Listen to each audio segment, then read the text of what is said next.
थांबा थांबा. बरं वार अडवताना मूठ नेहमी अशी धरायची. हा, यो हात असा वर आला पाहिजे. यो पाय असा लवणीत वाकवायचा आणि असं झुकायचं. ताप ताप. मूठ पकडा, घट्ट पकडा एकदम. हा, असा हात वर घ्यायचा. यो पाय असा लवणीत वाकवायचा. हा, अशी. आता तुम्हाला जानव्याचा वार शिकवतो. कसला? जानव्याचा वार. म्हणजे यो बघा, हा असा पवित्रा घेतला, या उजव्या बाजूनं तलवार अशी डाव्या बाजूला आणली, याला म्हणतात जानव्याचा वार. आणि येच अशी घेऊन डाव्या बाजूने उजव्या बाजूला आणली, याला म्हणतात डाव्या जानव्याचा वार. यांना बिनोटीचा वार शिकवा ना. बिनोटीचा शिकवू की, पण बाळराजा लई कवळं आहे, लई ताकद लागते त्यासाठी.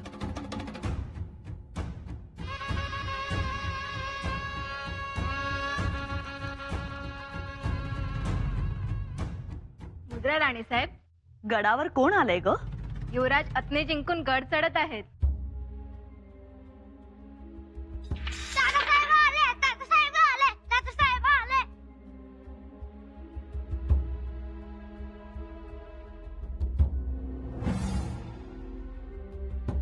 पळालं. दादासाहेब आलं म्हणल्यावर ढाल एकीकडं, तलवार एकीकडं. राम लक्ष्मण, राम भरतासारखी जोडी हाय दोघांची.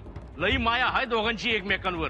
पण असं तालीम सोडून मधूनच निघून जाणं योग्य आहे का? अशानं तलवार चालवायला कधी शिकणार? कधी शिकणार वार झेलायला आणि वार करायला? अव शिकत्या. आमच्या मनास हे रुचलं नाही.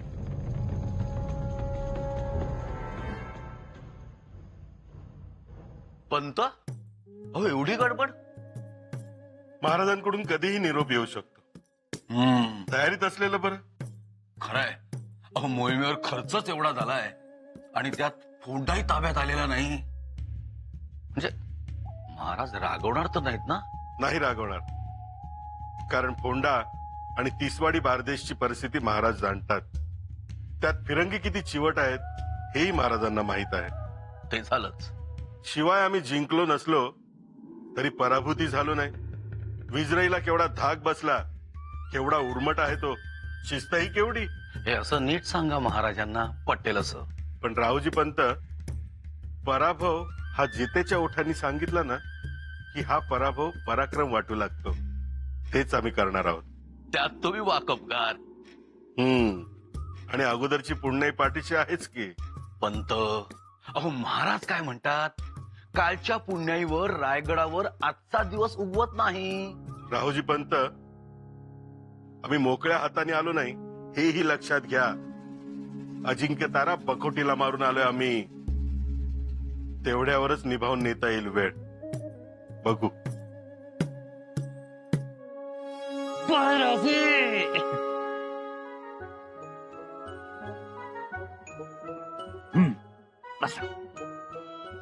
फते केली. हत्या केली, त्या बब्बर खानाचा फडशा पाडला. पण बाळराजे, तुम्ही तालीम सोडून आलात ना? आमच्या पेहराव्यावरून ओळखलेत ना. एक गोष्ट लक्षात ठेवा, अशी तलवार सोडून कधीही यायचं नाही. योद्धा होणार ना आमचे बाळराजे? नाही, नाही. आम्ही दादासाहेबांचे लाडके होणार. ते तर आत्ताही आहातच ना.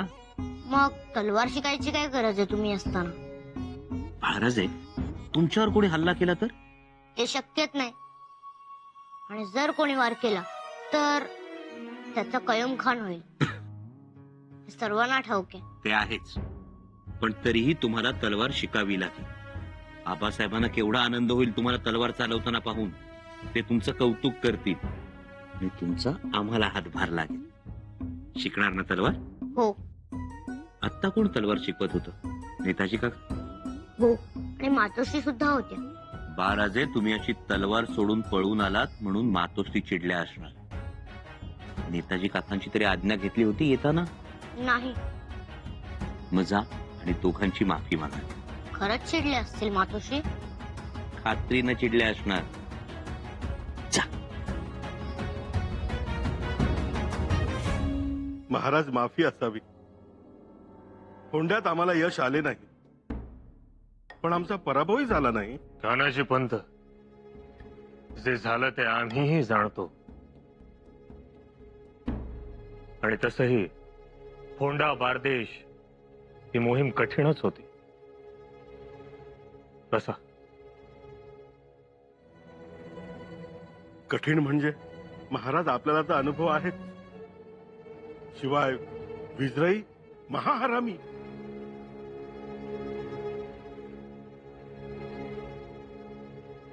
या शंभरजे या. बसा.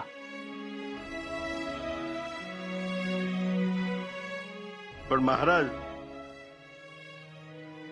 आम्ही स्वराज्यात अजिंक्य तारा आणलाच. हे एक चांगलं काम केलं. तसा अजिंक्य तारा वाटतो आपल्याला, पण नावासारखा अजिंक्य आहे. शिवाय शिबंदी 3000ची. सुरुवातीला कल्पना आली नाही, पण नंतर वरून चांगलाच प्रतिकार झाला. मग आम्ही हट्टाला पेटलो, मोडून काढला प्रतिकार. पण आमचे 5 दिवस गेले. कधी कधी सोपा वाटणारा विजय ही खूप अवघड बनतो. हो, नेमके तेच झाले.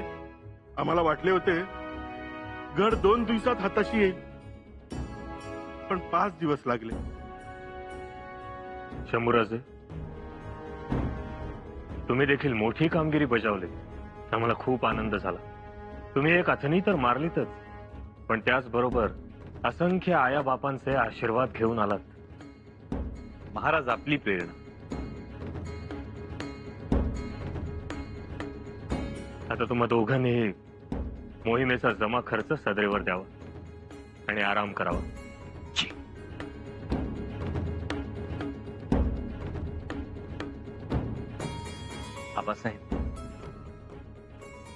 आबासाहेब, एकदा आपण आमची तलवार चालताना पाहावी अशी आमची इच्छा आहे. तो योगही लवकरच येईल.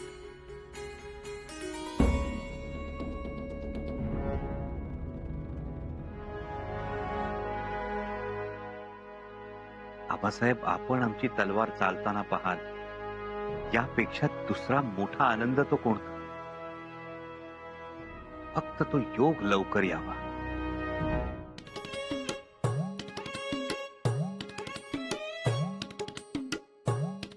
कोण बर बाई, ओळखीत येत नाही. हात तर चिमुकले दिसतात आणि नाकही उलूस दिसतंय. हो, नाव तरी सांगा.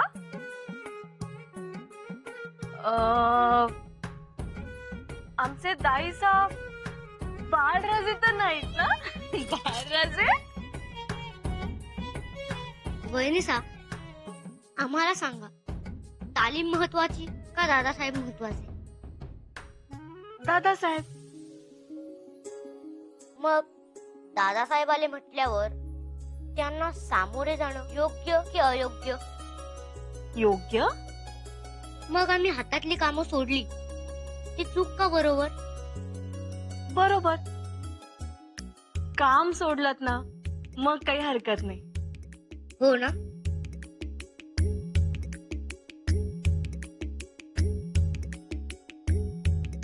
मग काही काळजी नाही. बाळराजे, काय झालंय?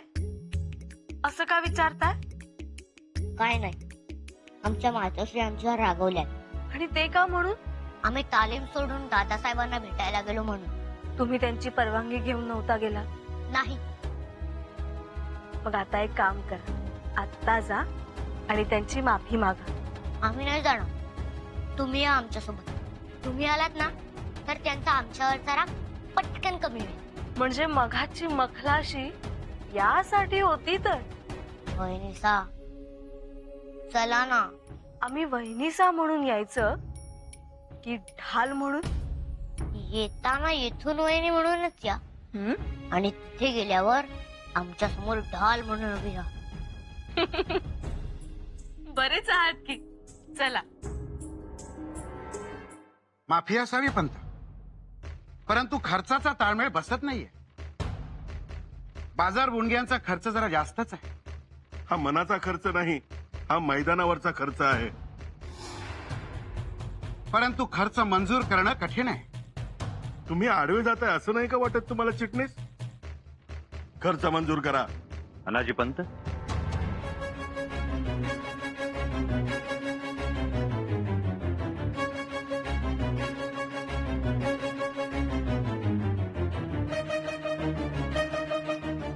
आम्ही काही बोललो तर चालेल? चालेल ना? युवराजांनी बोलावे, आम्ही कोण मनाई करणार. अनाजी पंत, फोंड्याची मोहीम यशस्वी झाली नाही ही बाब गौण आहे, परंतु आपण महाराजांशी खोटं बोललात याचा आम्हास वाईट वाटलं. आम्ही खोटं बोललो? काय खोटं बोललो? खरं तर तिथेच बोलणार होतो, पण बरं दिसलं नसतं म्हणून बोललो नाही. आणि आता ही आपली परवानगी असेल तर बोलतो. बोला ना, काय म्हणताय? अनाजी पंत, आपण अजिंक्य तारा घेतला, जरूर घेतला, पण अजिंक्य ताऱ्यावर शिबंदी किती होती? 500 सैनिकांची. आपण महाराजांना सांगितले 3000. अजिंक्य तारा आपण 2च दिवसात घेतला, पण महाराजांना मात्र सांगितले 5 दिवस. पण गड तर घेतला ना? घेतला ना, पण त्याचबरोबर यादीत 3 दिवसांचा खर्चही वाढला ना?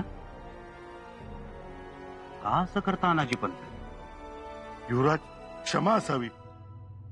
आपल्याला खबरा चुकीच्या मिळत आहेत. अनाजी पंत, आजवर आम्ही स्वराज्याच्या मंत्र्यांचा मोठेपणा ऐकत आलो, पण आज मात्र त्यातला फोलपणा जाणवतो. युवराज, काय बोलताय हे? परवा येताना अजिंक्य तारा पाहिला. किल्ला फारसा बळकट नाही, दुर्गमही नाही, परंतु आपण मात्र मोठा पराक्रम गाजवून अजिंक्य तारा स्वराज्यात सामील करून घेतला अशी पुशारकी महाराजांसमोर मारली. का अनाजी पंत? युवराज, नसता बोल लावू नका. तो आजवर लावला नव्हताच. अनाजी पंत, ज्या फिरंग्यांकडून तुमच्या घरी सोन्याचे चंद्रहार येतात त्यांच्याकडून तुम्हाला हारच मिळणार हे ठरले, कारण त्यांच्या विरोधात तलवार धरताना तुमची पकड ही सैल होणारच. अनाजी पंत, हा असा मिंधेपणा माग सरकायला शिकवतो, अभिमान विसरायला लावतो. नाहीतर अनाजी पंत, तुम्ही त्या फिरंगी विजळीला पाचोळ्यासारखं उडवून लावलं असतं. युवराज, आमचा नजराण्यांना विरोध आहे तो याचसाठी. नका घेत जाऊ. आपली शस्त्र, मनातले इरादे सगळं बोथट होत. हवं असेल तर छत्रपतींना सांगून आपलं वेतन वाढवून घ्यावं, पण हे सगळं थांबवावं. अनाजी पंत, आम्ही हे बोललो ते आकसापोटी मुळीच नाही, पण स्वराज्याच्या रथाच्या एका चाकाचं नाव सत्य आहे हेही लक्षात ठेवावं. आपल्या वागण्यानं छत्रपतींना कमीपणा येऊ देऊ नका हीच आमची कळकळीची विनंती आहे. ते राहवलं नाही म्हणून बोललो. उपमर्द करण्याचा हेतू अजिबात नव्हता. अनाजी पंत, जमादार खाना सांभाळत असताना आम्हाला खर्चाची बाजू नेहमीच अधिक दिसते, परंतु महाराज तर 2 लाख फौजेचं वेतन महिन्याच्या पहिल्याच तारखेला न चुकता अदा करतात. बारगीर, शिलेदार, पहारेकरी, गडकरी, बाजार बुणगे, भोई, सरदार, मोत्तद्दार, पोतदार, तिरंदाज, सुतार, लोहार कुणी चुकत नाही. अनाजी पंत, ते वंचित राहू नयेत, त्यांच्या घरच्या चुली बंद पडू नयेत म्हणून आपण काटकसरीनं आणि खर्च शिस्तीनं राहणं गरजेचं.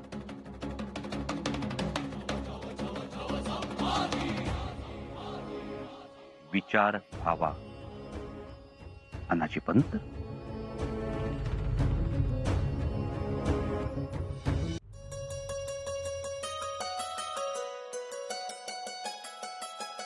या सुनबाई. आणि हे मागे कोण लपलंय? मागे आमचे बाळराजे दाईचा आहे. असं? मातोश्री, केवढे हुशार आहेत ना आपले बाळराजे. किती तल्लख बुद्धी आहे त्यांची. हो ना. मातोश्री, आमची एक विनंती होती तुम्हाला. त्यांस रागे भरू नका. तुम्हाला बाळराजेंबद्दल कळवळा आहे, त्याचा आनंदच आहे आम्हाला. पण त्यांना पाठीशी घालू नका. तालीम सोडून न विचारता निघून गेलेत. अदब विसरलेत ते. पण मातोश्री, त्यांचे दादासाहेब आले म्हणूनच ते गेले ना. तेच योग्य नाही. दादासाहेब आले पळा. दादासाहेब लढाई जिंकून आले, साखऱ्या वाटा, नाचा. हे चालायचं नाही. त्यांनीही भविष्य काळात तलवार गाजवावी असं वाटतं आम्हाला. मातोश्री, अजून लहान आहेत ते. त्यांना एकदा कळू लागलं की मग तलवार सोडा म्हटलं तरी सोडणार नाही. तसं होईलच. पण आमची एक विनंती आहे तुम्हाला. त्यांना रागावू नका. बिचारे भांबावतात तो. सुनबाई, तुम्हाला आमचा राग दिसतोय, त्यातली शिस्त नाही दिसत. मातोश्री, तुम्ही जेव्हा केव्हा आई भाल, तेव्हा लेकराबद्दलचा खरा कळवळा कळेल. तोपर्यंत आम्ही जे काही सांगतोय ते तुम्हाला कळेलच असं नाही. मातोश्री, आज्ञा असावी.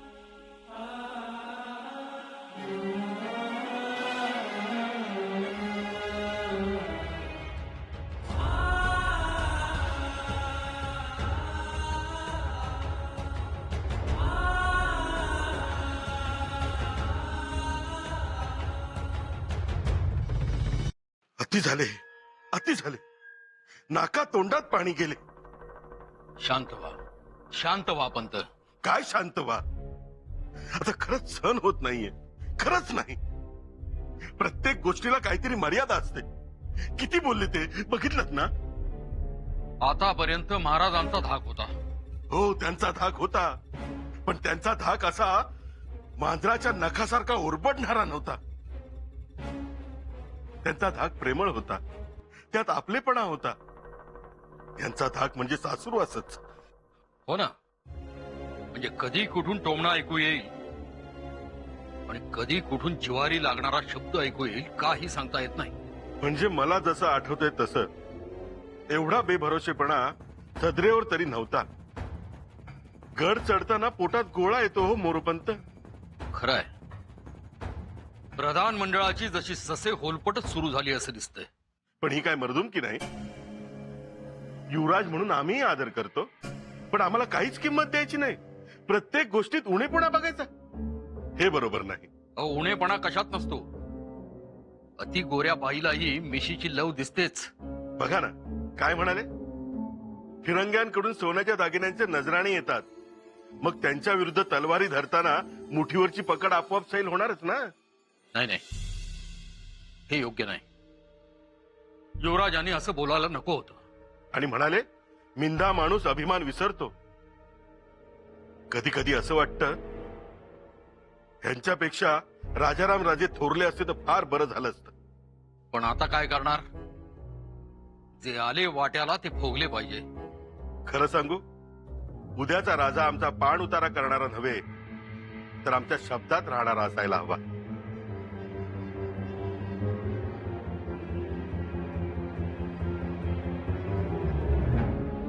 मनाजी पंत,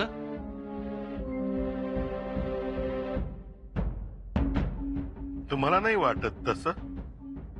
हो, पण ते शक्य नाही. जगात सगळं शक्य आहे.